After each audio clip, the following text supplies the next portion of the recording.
Bonjour tout le monde. On va voir aujourd'hui comment on rajoute les pièces à vendre sur le site. Comme d'habitude, on va commencer par aller sur le tableau de bord. Artisan d'art, tableau de bord, on clique dessus. Le but, c'est de pouvoir créer une fiche qui ressemble à ça. D'accord. Pour pouvoir ajouter au panier, etc., avec le prix et tout et tout. Donc, on va essayer de créer ça. Pour le faire, déjà, c'est ce qu'il faut, c'est de préparer les photos. Je crois que vous avez vu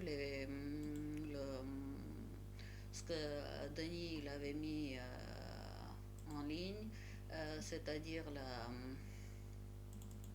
comment on redimensionne les photos pour l'alléger pour le site. C'est ce qu'on va faire, nous, c'est de mettre ça. L'huilier, on va rajouter maintenant l'huilier. Plutôt, je vais rajouter l'huilier en question.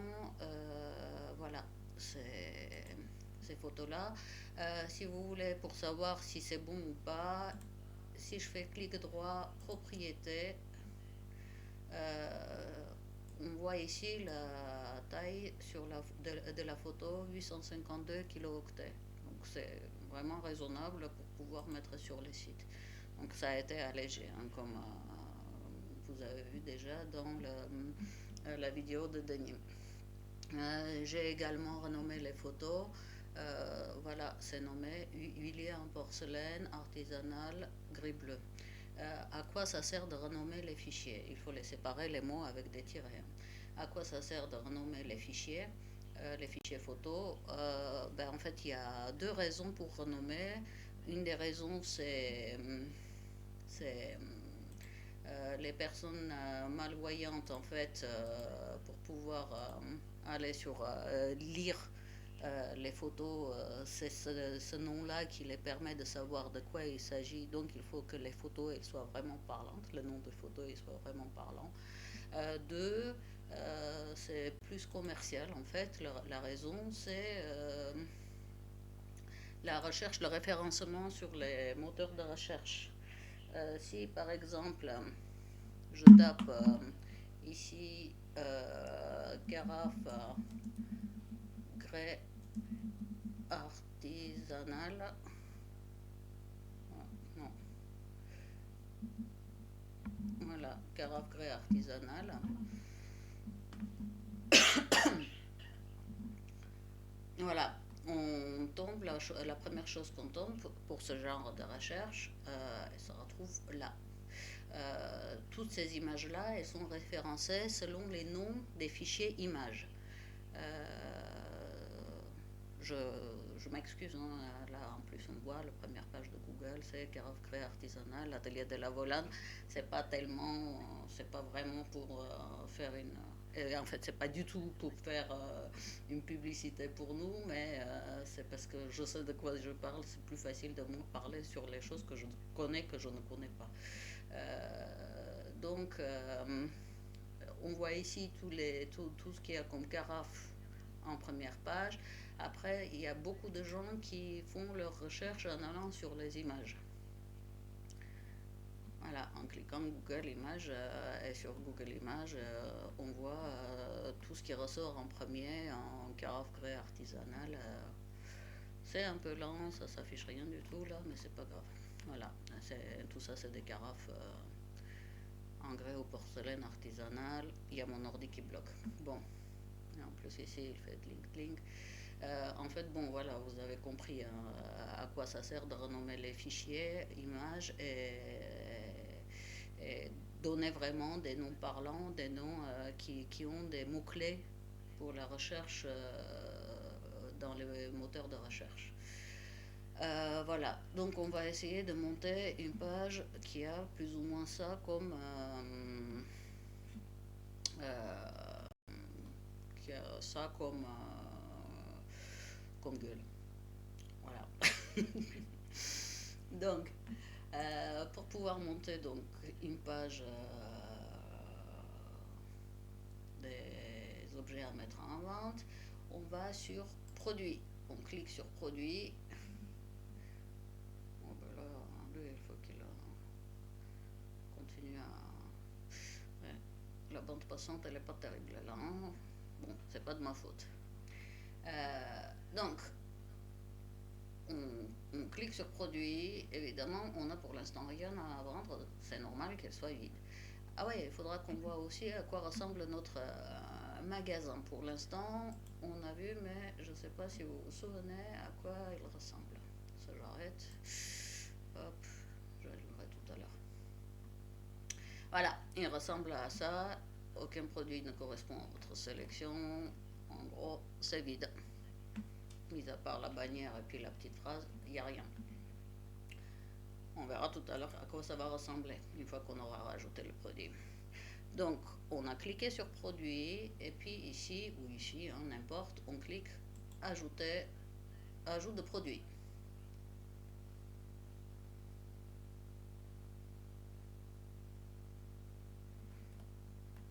Voilà. Et tout ce qu'il nous reste à faire, c'est de remplir gentiment toutes ces cases-là. Je vais commencer juste par expliquer une petite chose avant de monter plus haut. C'est ce qu'il y a ici, produit simple. À quoi ça correspond, le nom produit simple? On a deux choses, produit simple, et si on clique dessus, on a également produit variable. Produit simple, en fait, c'est tout ce qu'on fabrique principalement nous, les produits uniques ou en petite série. Par contre, les produits variables, c'est les produits qui ont des tailles, des habits, des bagues, etc. Quand on fabrique des chapeaux qui ont des tours de taille, des têtes différentes, etc., on peut fabriquer. Donc voilà, c'est les produits variables. Produits variables, on verra plus tard dans un autre tuto comment on met en place les produits variables, mais de toute façon, même ceux qui doivent mettre plus ou moins qui doivent mettre les produits variables sur le site, ils doivent passer à remplir toutes ces cases-là. Donc voilà. On se retrouve alors. Nom du produit. À quoi correspond le nom du produit? Le nom du produit correspond à ça. Dans cette page-là, tasse, c'est le nom du produit. Bien sûr, on peut écrire un peu plus long, un peu plus, mais il correspond également à le nom de produit, il se rajoute également là. Voilà. Donc, il faudra uniformiser plus ou moins pour voir comment on met les noms de produits, mais il ne faut pas mettre un nom trop long, parce que quand ça dépasse les photos, ça dépasse les lignes, c'est vraiment pas beau, et puis les gens ne regardent pas, quoi. Donc, il faut vraiment que le nom de produit il soit composé de allez, 2 ou 3 mots-clés, pas plus. Donc, l'huilier en question, je vais tout simplement nommer huilier porcelaine. Bon, voilà. Il est en fait, parce que hier j'ai enregistré une vidéo, j'avais oublié de mettre le son et puis il a gardé tout en mémoire. Mais la vidéo, comme il n'y avait pas de son, il part à la poubelle. J'étais contente. Donc voilà, huilier porcelaine. Ici, description du produit. La description du produit correspond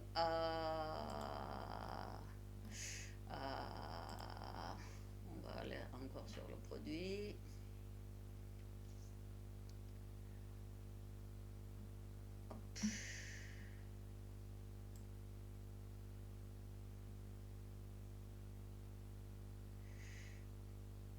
Voilà, la description du produit correspond à ça. En fait, il apparaît sous les images. La description du produit, c'est la description longue du produit. En fait, elle peut être assez longue, vraiment longue. Donc, n'hésitez pas à écrire tout ce que vous vraiment trouvez utile pour décrire ce que vous, de vos objets, quoi, pour décrire correctement vos objets. Vous pouvez également ajouter des images. Ici, les images, ça correspond, les images qu'on peut ajouter là-dedans, ça correspondrait plus soit des schémas, je ne sais pas s'il y a quelqu'un qui a besoin de schémas, soit correspondre au tableau de mesure ou je ne sais pas. Voilà, vous pouvez ajouter ce que vous voulez en image. Donc, pour ajouter une image, vous cliquez sur ajouter un média et téléverser des fichiers. Vous téléversez en gros les fichiers dont vous avez besoin. Voilà. Sinon, moi j'ai préparé un petit texte. Hop, copier, coller. Je ne sais jamais quoi écrire pour décrire les produits, à part mettre la taille, etc. Donc voilà. Ici, vous avez un mini traitement de texte qui est vraiment pas grand chose. Donc voilà, ben, ça correspond au gras, italique, souligné. Ça c'est bloc citation, vous n'allez pas avoir besoin. Les barrés, ça c'est pour rajouter un lien. Donc, voilà, en fait ça sert pas vraiment à grand chose, quoi. Ça sert à mettre en gras. Les moteurs de recherche cherchent plus les mots qui sont soulignés en gras, donc voilà, mis à part ça. Description rapide du produit. Description rapide du produit, il se rajoute ici. Voilà, sous le titre. Sous le titre, vous avez description rapide du produit. Et là, il faut vraiment ajouter les trucs vraiment importants, c'est-à-dire ce que peut attirer le client à savoir, que ce soit la matière, que ce soit la taille, etc. La petite description, mais vraiment courte. Donc je vais rajouter la même chose puisque l'autre il est vraiment pas long. Hop, hop, hop, il ne veut pas coller. Voilà. Et pareil, je souligne, je mets un gras. Ce que je vais faire là, pour montrer comment on ajoute. Bon. Voilà, on arrive aux catégories. C'est quoi les catégories? Les catégories, c'est quand on regarde ici, on se retrouve déjà ici avec les catégories qu'on a. Les catégories, quand on achète, ça permet d'ouvrir dans le menu de navigation un titre pour chaque catégorie dans lequel on met les objets.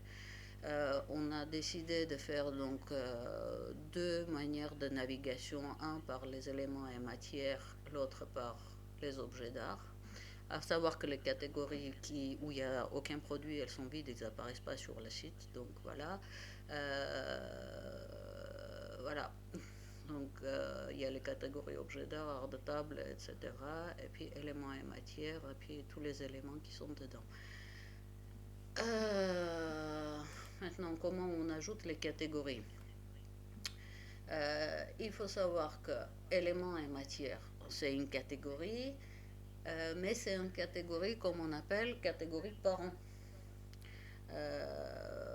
Et en dessous, éléments et matières, comme vous avez vu ici, donc il y a toutes les matières qui succèdent. Pareil, dans les objets d'art qui est une catégorie parent, on se retrouve avec une autre catégorie parent. Vous verrez là, les catégories enfants. Donc, éléments et matières, c'est une catégorie parent. Il ne faut jamais sélectionner une catégorie parent. Je sélectionne céramique. On peut sélectionner la catégorie soit en cliquant dessus, soit en tapant le nom. Si je tape, bon, céramique là, il est sélectionné, mais si je tape, si je sais qu'il y a céramique et j'essaye de taper céramique, voilà, hop, je sélectionne. Après, il faut que je sélectionne dans les objets la catégorie que je veux placer dans les objets. Évidemment, c'est objet d'art, et puis on se retrouve art de la table. Bon, je vais mettre dans art de la table, mais art de la table. et je vais rajouter dans objet divers. Voilà. Si je rajoute juste dans les catégories enfants, mes pièces, ils vont automatiquement s'ajouter dans les catégories parents. Si je clique sur art de la table, les produits que j'ai ajoutés, ils seront automatiquement dans art de la table. Donc, c'est vraiment pas la peine d'aller ajouter dans toutes les catégories, par exemple, art de la table, il ne faut pas choisir. Je ne sais pas si c'est simple, c'est facile à comprendre, mais voilà. Donc, on se retrouve avec ces deux catégories. Mots-clés. On peut rajouter deux mots-clés. Alors, les mots-clés, c'est les mots étiquettes. Ils n'apparaissent pas sur le site. Ils n'apparaîtront pas ici. Donc voilà, ils n'apparaîtront pas sur cette page-là, mais par contre, ils seront dans ça sera référencé dans les moteurs de recherche. Donc il est toujours bien de rajouter les mots-clés. Alors pour ajouter un mot-clé, je vais mettre huilier, je mettrai peut-être porcelaine. Voilà. Image mise en avant correspond à ça.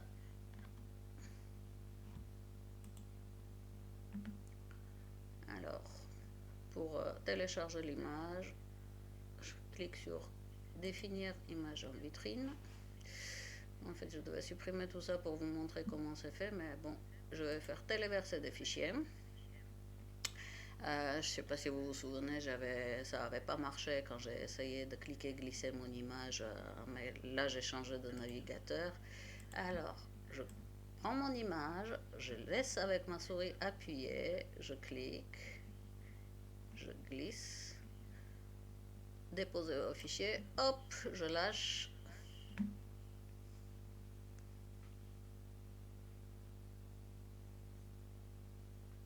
Et j'attends.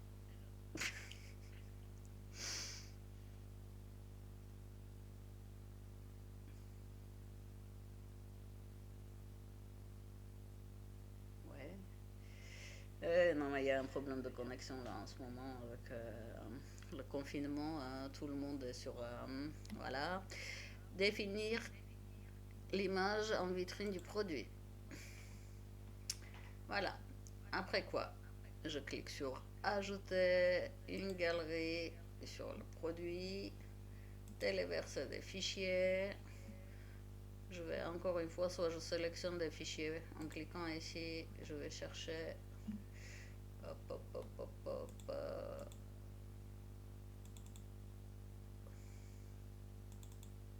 Non, c'est pas ça. Hop. Voilà. Je sélectionne toutes les trois restants là.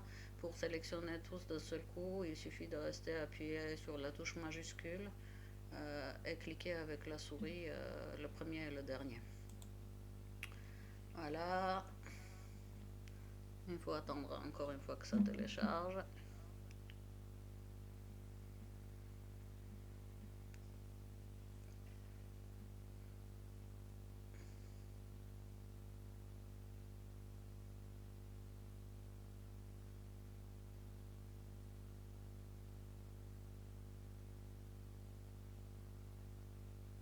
C'est long, hein?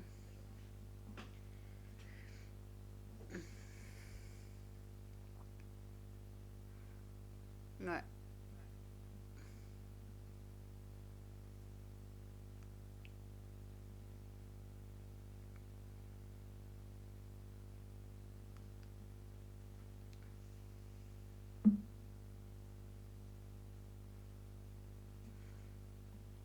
Et ajouter à la galerie.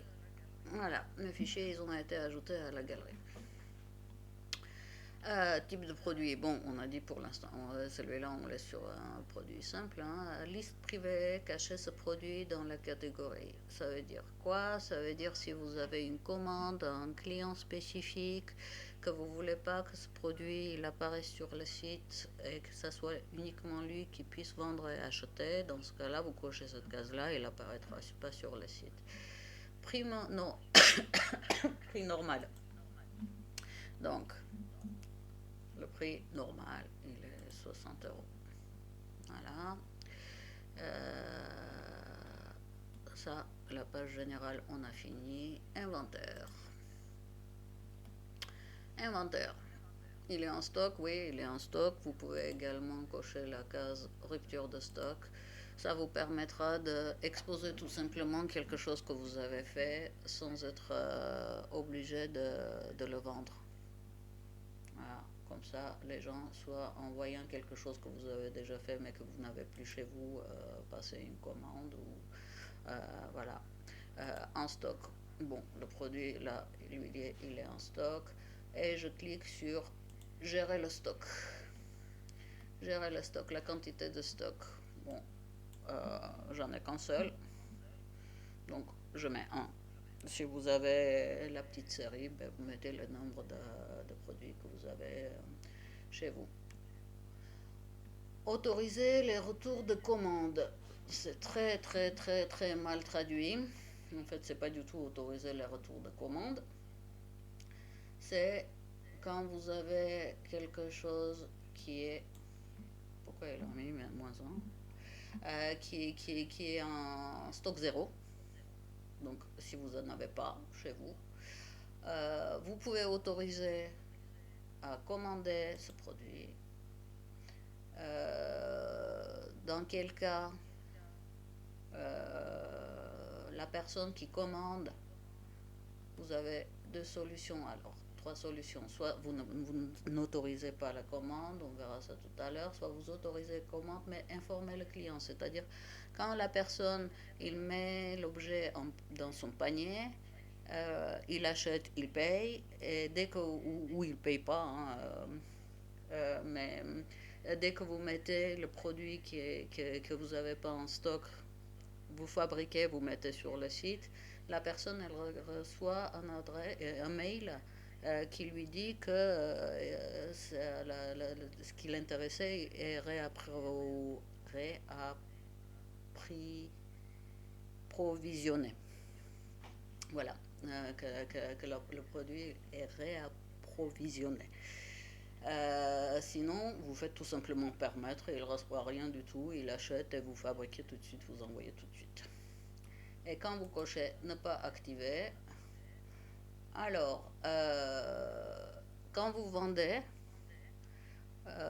quelque chose, il se retrouve en rupture de stock, c'est-à-dire le stock, la quantité de stock se retrouve zéro, il vous l'enlève automatiquement votre œuvre du site. Il reste dans votre base de données, mais l'utilisateur, il ne peut plus voir ce produit sur le site. Donc, il ne peut pas acheter. Seuil de stock faible. Alors, seuil de stock faible, j'espère que vous avez compris tout le reste, hein, parce que sinon, bon, ben, je suis prête à vous expliquer après par téléphone ou autre. En ce moment, on ne peut pas trop se voir, mais bon. Seuil de stock faible. Seuil de stock faible, a priori, quand quelqu'un vous achète quelque chose sur le site, vous recevez tout de suite un mail, a priori, hein, vous recevez tout de suite un mail pour dire vous avez plus de stock. Votre stock il est faible, il faut rajouter. Le problème, c'est qu'il y a un gros bug. Et quand le stock de seuil il est faible, c'est pas vous qui recevez le mail, c'est moi qui reçois le mail.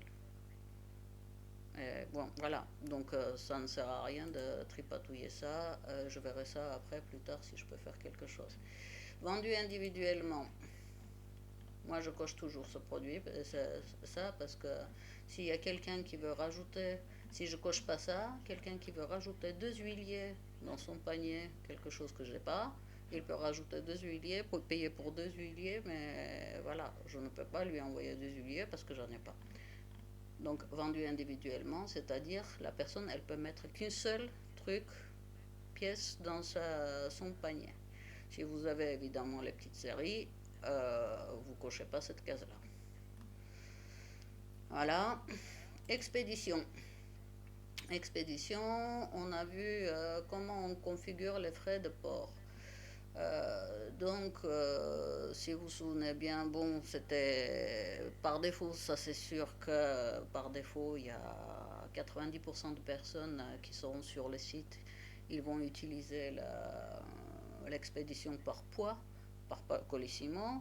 Euh, donc ceux qui ont gardé l'expédition par colissimo, il leur suffit juste de mettre le poids de leurs produits.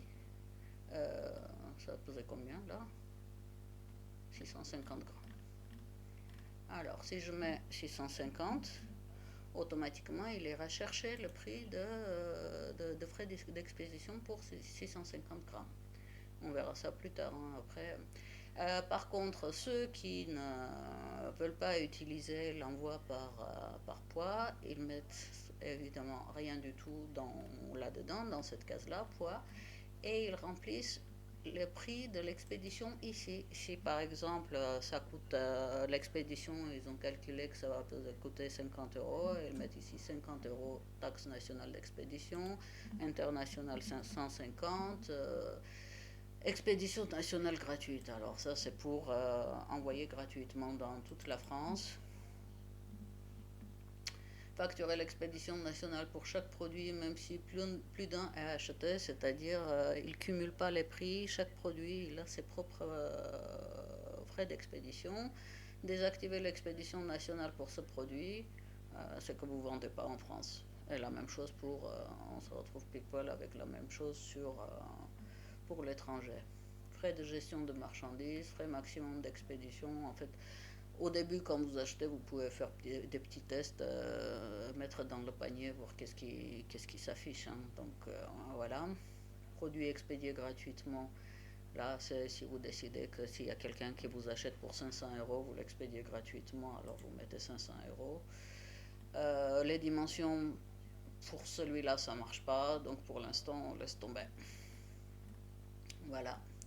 Attribut, on ne regardera pas tout de suite parce que ça ne correspond que les personnes qui mettent des produits variables, c'est-à-dire les tailles. On regardera ça dans notre tuto.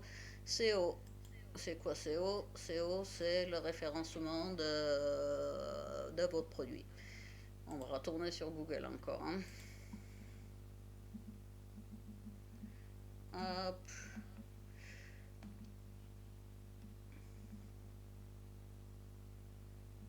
Et je recommence par carafe.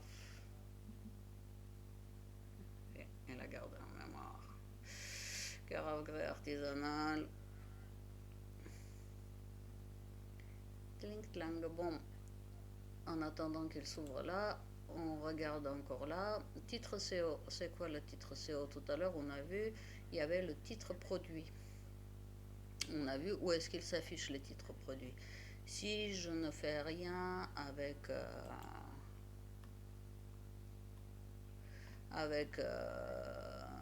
ça,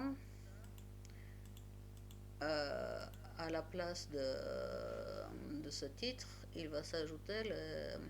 Je vais d'abord vous montrer à quoi ça rime. Mais il faut que je... Voilà, il a décidé de bouger. Alors, titre CO. Il est là, le titre CO. Vous voyez? Ça, c'est le titre CO. C'est ce qu'il y a de plus important dans le référencement d'une page web. Si je clique ici, je tombe sur le site. On va voir. Hop, voilà, le titre c'est marqué carafe en grès. Et par contre, le titre CO, carafe grès artisanale verte 1 litre, atelier de la Volane. C'est ce qui permet vraiment le référencement d'un site. Si vous arrivez à caser dedans des chiffres, c'est encore mieux parce que les moteurs de recherche, ils préfèrent de mettre en valeur les titres où il y a des chiffres à l'intérieur. Voilà. Le titre CO, il doit comporter aux alentours de 5-6 mots. 5-6 mots bien ciblés en essayant de... donc, quand vous mettez votre titre SEO, si vous ne mettez pas, c'est pas tragique, hein, il va aller chercher le titre de votre produit que vous avez mis en ligne. Je vais juste vous montrer un truc parce que c'est un peu long. Si vous en avez un moment ou un autre marre, vous voulez arrêter, continuer plus tard à mettre en place votre produit, vous faites enregistrer le brouillon. Il n'apparaît pas là sur le site quand vous faites enregistrer sur le brouillon, mais voilà, il est enregistré. Au moins, vous ne perdez pas s'il y a un pépin. Donc on enregistre le brouillon et j'enregistre justement pour vous montrer aussi à quoi ça sert. Voilà, j'ai enregistré le brouillon et on voit que, étant donné que j'ai strictement rien mis dans le titre SEO, automatiquement, je suis pas dans le titre, dans le SEO là en fait.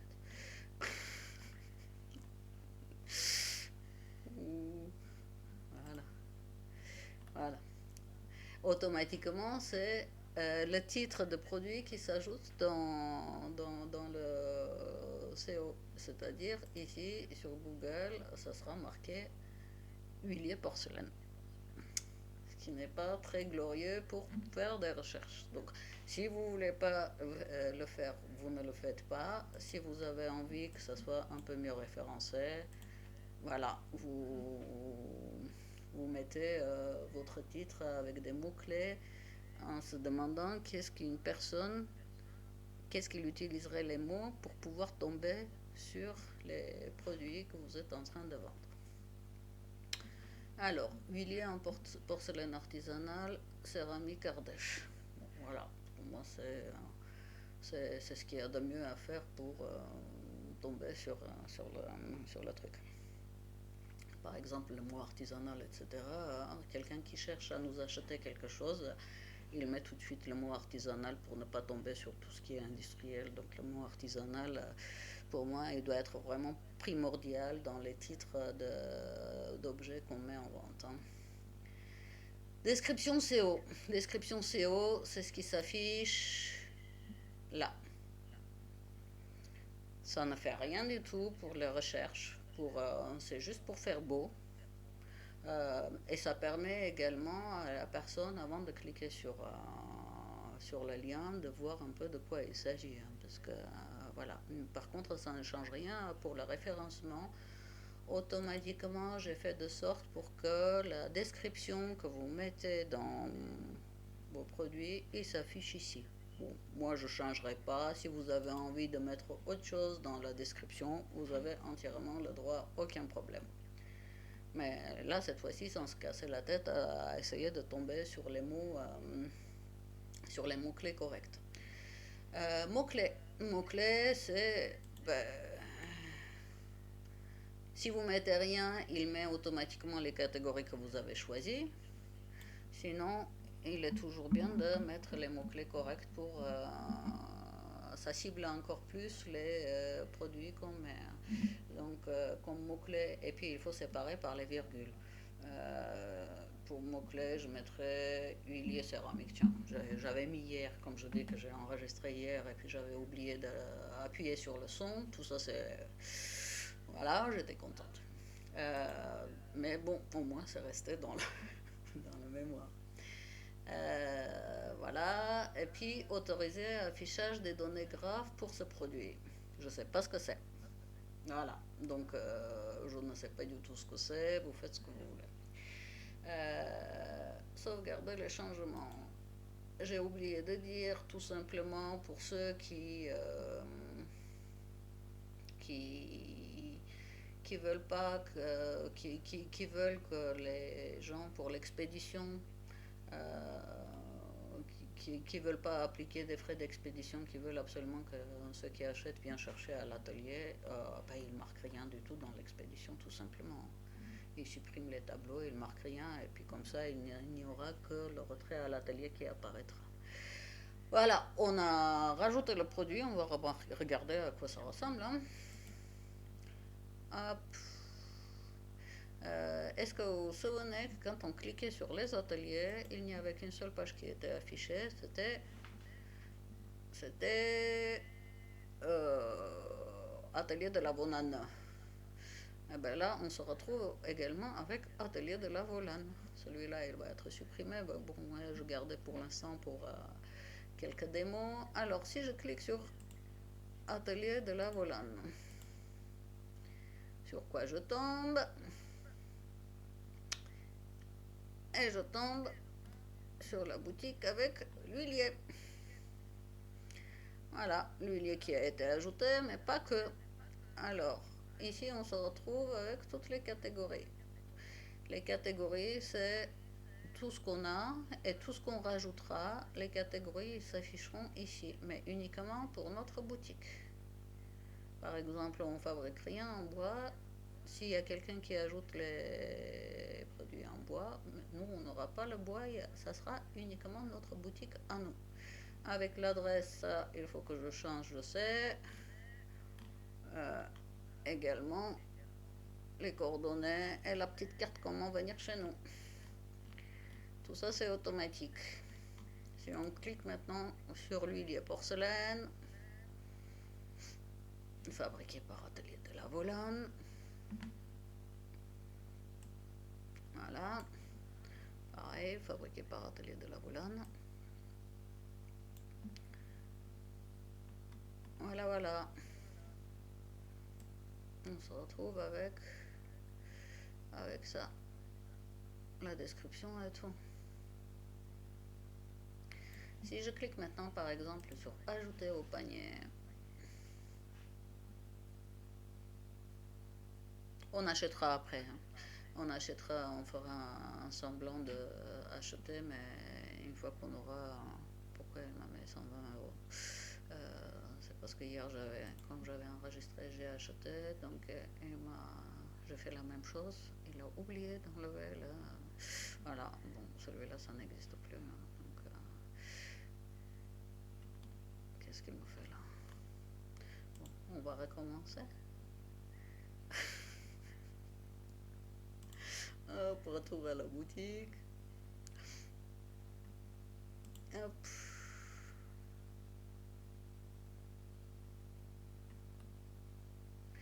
Ah, ça vient marqué là. Ajouter au panier. Donc ici on va voir le panier.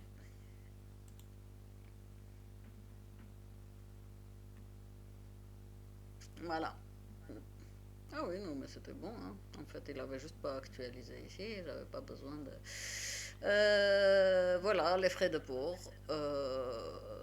Pour la livraison Fidji, il demande 27,65 €. Bon, on va voir comment il demande pour les frais de port en France. Hop, France, mettre à jour. Et il recalcule à 7,25 €. Voilà. On va voir comment elle fait, combien elle calcule pour un pays de l'Union européenne. Ou d'Europe, pas seulement Union européenne, mais également. J'ai apparemment fait une bourde hein, pour les frais de port. J'ai dit on va voir Union européenne, Royaume-Uni ou Suisse. Bon, voilà. Allez, Lituanie. Hop, mettre à jour. 15,50 €. Voilà, voilà. Donc on achètera après. Hein. Valider la commande, etc. On achètera après. Par contre, je vais continuer pour montrer comment on ajoute des produits. Parce que là, c'est un peu long. Alors, quand on a ajouté un premier produit, comment faire pour ajouter des produits beaucoup plus rapidement après le premier ajout. Donc voilà, on regardera ça dans le prochain tuto. Allez, merci.